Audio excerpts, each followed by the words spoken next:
I'm Youba Sokona, a special advisor for sustainable development of South Center and a vice chair of IPCC.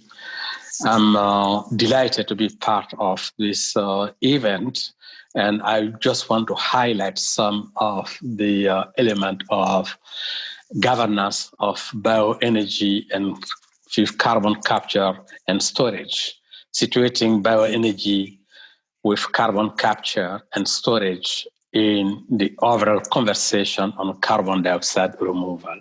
Let me start by some few observations. We all know that climate change is already affecting people, ecosystems, and livelihood all around the world. Climate change is a fundamental threat to development, sustainable development, poverty eradication, and reduction of inequalities.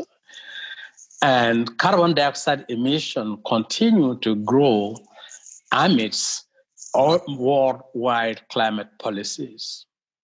Stabilization of greenhouse gas concentration at any level will require deep reduction in greenhouse gas emissions and also taking carbon dioxide out of the atmosphere.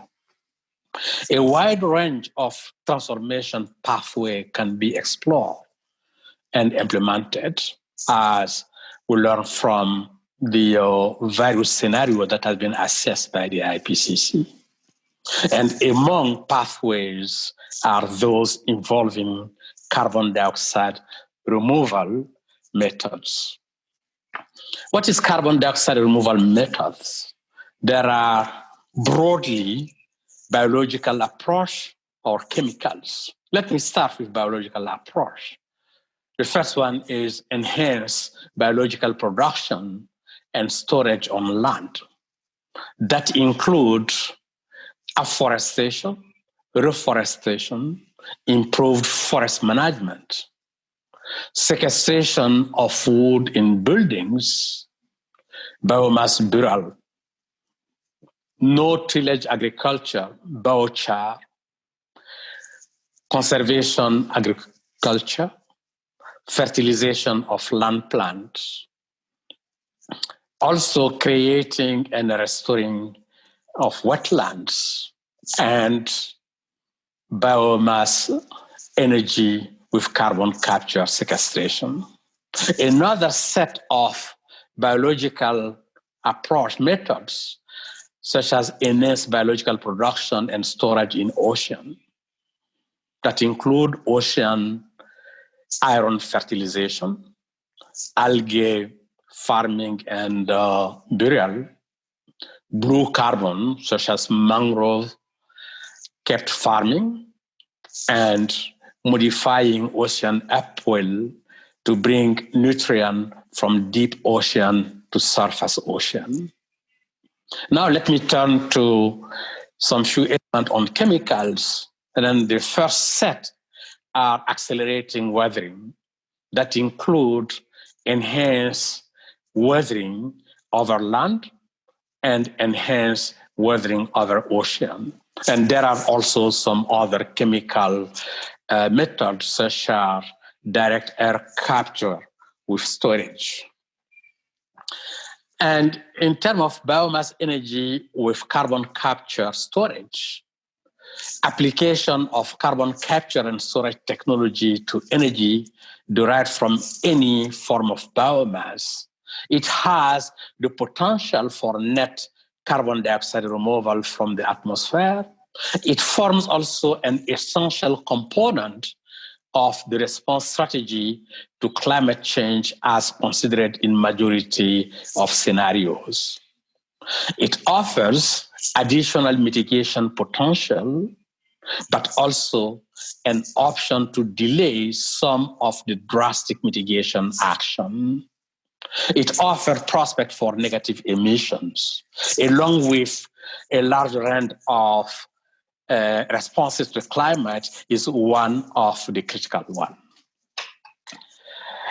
But there is a need for carefully looking at some of the concerns related to BECCS, biomass energy, bioenergy, and carbon capture and sequestration. And then that are related to requirement of wide-scale deployment of carbon capture sequestration, because there is some are happening, but we need a wide-scale deployment. It's important to look at the availability of land, of water, and fertilizer to supply biomass, because it may be highly consuming land, and then there may create also problem of competition, land, particularly farming, and then that has some implication on food security, on agricultural production. And there are actually a slow deployment of the issue of the bioenergy and carbon capture sequestration. One have to look carefully at why there is some slow deployment. It's related to financial aspects, it's related to acceptability, it's related to land, it's related to water, and this need to be carefully looked at. And then the maturity of the technology is also an important element, even if there is some indication that there is a maturity of the technology.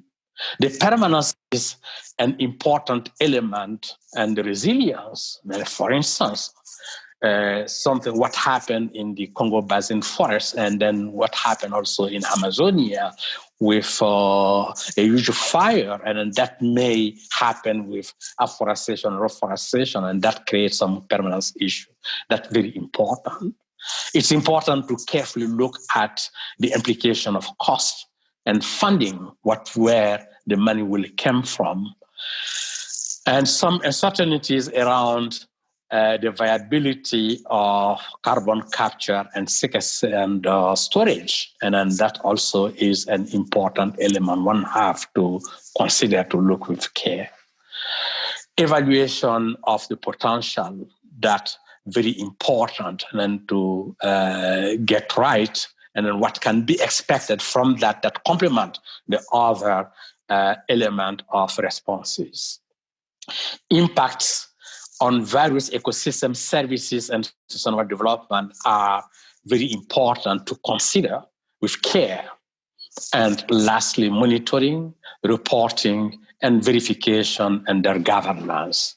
And then those are some of the key elements I just want to highlight before my colleagues that get in-depth presentation on some specific aspect and a detail of this important element, this important response to the climate. And thank you for your attention.